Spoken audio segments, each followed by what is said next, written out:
নমস্কার। আশা করি সবাই ভালো আছেন, সুস্থ আছেন এবং অবশ্যই আনন্দে আছেন। আমিও ভালো আছি। দেখতে দেখতে শীত এসে গেল।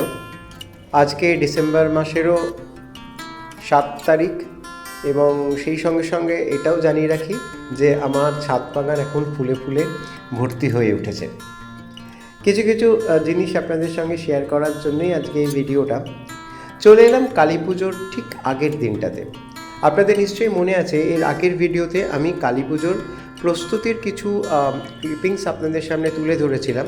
যদিও সেই সময়টাতে আমার ফোন সংক্রান্ত একটা বিভ্রাটের দরুন আমি এই ভিডিওগুলো ঠিক সময়ে পোস্ট করতে পারিনি। এই হচ্ছে কালী পুজোর সন্ধ্যেবেলার ছবি। সিঁড়িটা আলপনা দিয়ে মোটামুটি সাজিয়েছিলাম হাজার ব্যস্ততা সত্ত্বেও, এবং এই যে আলো আর কদম ফুলগুলো দেখছেন এগুলো আগের দিন লাগিয়েছি, অর্থাৎ কালী পুজোর আগের দিন। কালী পুজোর আগের দিন আমরা সন্ধ্যেবেলা বা বিকেলবেলা গঙ্গার ঘাটে গিয়ে জল এনেছিলাম, তারপরে চলে গেছিলাম ফুলের বাজারে। ফুলের বাজারে এতটাই ভিড় ছিল যে সেই সময় কোনো ক্লিপিংস আমি রাখতে পারিনি, এবং এইবার একটা আশ্চর্য জিনিস দেখলাম যে জিনিসপত্রের আকাশ ছোঁয়া দাম। আর এই হচ্ছে পুজোর মোটামুটি গুছানো। আমি এই নিয়ে 8 বছর ধরে কালী পুজো করছি। প্রথমবার পুজোর সময় আমাদের ঠাকুরমশাই ঠিক যেভাবে আমাকে ইনস্ট্রাকশন দিয়েছিলেন জিনিসপত্রগুলো গোছানোর, সেইভাবেই গোছানোর চেষ্টা করেছি। সেই সঙ্গে সঙ্গে যেখানটাতে পুজো হয় সেই ঘরটিও একটুখানি সাজিয়ে নেওয়ার চেষ্টা করেছিলাম। মায়ের সামনে আলপনা দিয়েছিলাম দুপুরবেলা, আর তারপর থেকেই মোটামুটি ওই জিনিসপত্রগুলো গোছানো শুরু করেছিলাম। আমি জিনিসপত্রগুলো একা হাতেই গোছাই, কেননা অনেকজন মিলে গোছালে কি হয়, কোনটা হলো না তার উপর কোনো কন্ট্রোল থাকে না। আর আমাদের বাড়িতে পুজোর সময় যে কাজগুলো আছে সেগুলো মোটামুটি ভাগ করা থাকে এবং 8 বছর ধরে একই রকম হয়ে আসছে। যেমন সুস্মিতা আর ইলাদি ভোগ রান্না করেন, বুবু সমস্ত রকম বাজারপত্রগুলো করে, আর গোছানোর দায়িত্বে থাকি আমি। আর রূপসা আর সৌম্যদীপ সন্ধ্যেবেলা প্রদীপগুলো ধরায়। এই হচ্ছে আমাদের মোটামুটি কালী পুজোর আয়োজন। এখানে যে বরণডালাগুলো দেখছেন সেগুলো আগের দিনই গুছিয়ে রাখা। আমরা ষোড়শ উপাচারে পুজো করি, সেই জন্য মাকে সজ্জা থেকে শুরু করে বস্ত্র এবং অন্যান্য যে জিনিসপত্রগুলো থাকে সেগুলো সবই দেওয়া হয়। আমরা এইভাবেই পুজোটা করি, যেসব জিনিসগুলো আমরা নিজেরা পছন্দ করি মাকে সেই সব জিনিসগুলোই আমরা নিবেদন করি, কারণ আমরা মনে করি মা আমাদের পরিবারেরই একজন। তিনি বছরে একটা দিনের জন্য আমাদের মাঝখানে আসেন, যদিও সারাটা বছর ধরেই তিনি আমাদের ঈদ মাজারে থাকেন এবং আমাদের ভালো মন্দ সবটাই দেখাশুনো করেন। তারই নিয়ন্ত্রণে আমরা চলছি, কিন্তু সেই জন্য আমরা নিজেরা ব্যক্তিগতভাবে যেসব জিনিসগুলো পছন্দ করি, যে সমস্ত কুকিজ বলুন, বিস্কিটস বলুন, চকলেটস বলুন, ড্রাই ফ্রুটস বলুন, সেগুলো সবই আমরা পুজোতে দিয়ে থাকি। আমাদের পুজো মোটামুটি শুরু হয়ে গেছিলো রাত্রি 11টা থেকে, এবং সেটা শেষ হতে হতে ভোর 3:30 বেজে গেছে। ঠাকুরমশাই এখানে পুজো করছেন।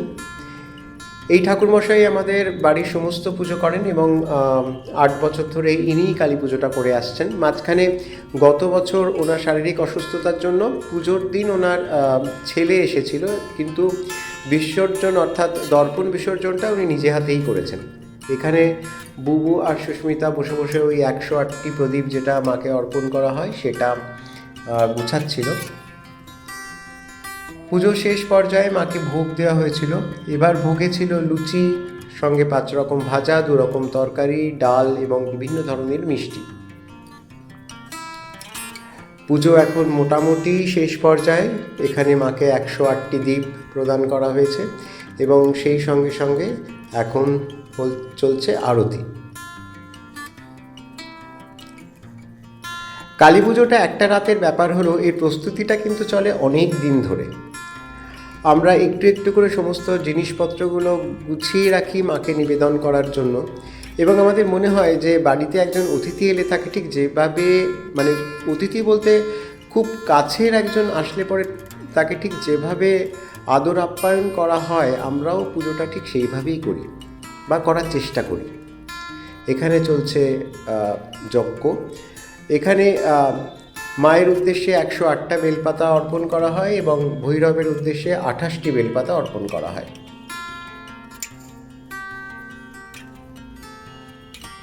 কালী পুজোটা শেষ হলে মনে হয় যেন বছরের একটা মস্ত বড় ইভেন্ট, যার জন্য সারা বছর আমরা অপেক্ষায় থাকি, সেটি শেষ হয়ে গেল। বড্ড মন খারাপ লাগে। আসলে আমাদের আয়োজনটা একান্তই নিজেদের হয়, নিজেরা নিজেদের মতন করে করি, সেজন্যই বোধহয় মন খারাপের পর্বটা আরও বেশি মনে হয়। আর এখন যেটি দেখছেন সেটি পুজোর পরের দিন, অর্থাৎ দধিকর্মা এবং সেই সঙ্গে সঙ্গে দর্পণ বিসর্জন। মা আজ আমাদের ছেড়ে চলে যাবেন। সবারই মন ভীষণভাবে ভারাক্রান্ত। আবার 1 বছরের অপেক্ষা।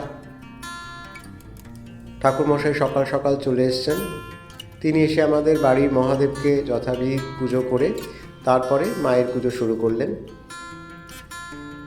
এই দিনকে সাধারণত আমরা মাকে দই খই ছাড়াও বিভিন্ন ধরনের মিষ্টি দিয়ে থাকি। মা 1 বছরের জন্য চলে যাবেন, কিন্তু রেখে যাবেন আমাদের তার অশেষ আশীর্বাদ, এবং যাতে আমাদের পুরোটা বছর নির্বিঘ্নে কাটে তার জন্য এক আশ্বাস। মায়ের মুখটাও যেন আজ একটু অন্যরকম মনে হয়।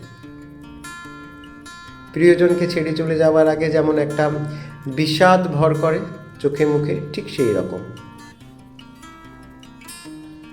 পুজো শেষে এখন চলছে আরতির প্রস্তুতি।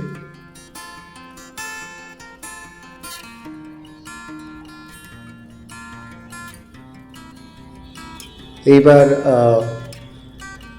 আরতি হবে এবং তারপর সেই দুঃখদায়ক ঘটনাটি ঘটবে, অর্থাৎ মায়ের দর্পণ বিসর্জন।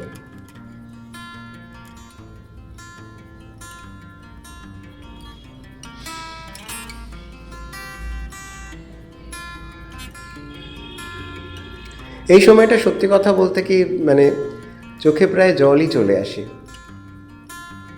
বারবার শুধু মনে হয়, একটাই কথা বারবার মনে পড়ে যে মা আবার এসো, আমরা তোমার জন্য অপেক্ষায় থাকব।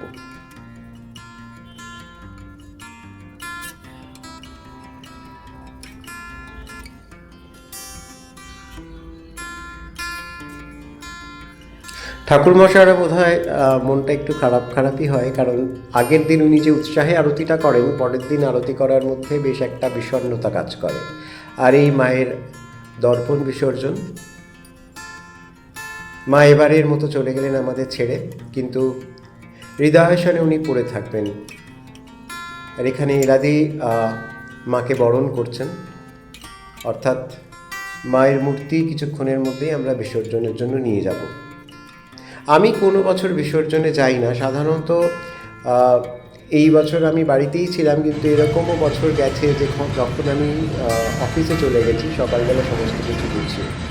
আর এই মা চলে গেলেন ম্যাটাডোরে চেপে, পড়ে রইল তার শূন্য আসন, এবং শুরু হলো আবার একটা বছরের প্রতীক্ষা। আজ এ পর্যন্তই। সবাই ভালো থাকবেন, সুস্থ থাকবেন এবং নিজেদের খেয়াল রাখবেন, এবং অবশ্যই আনন্দে থাকবেন।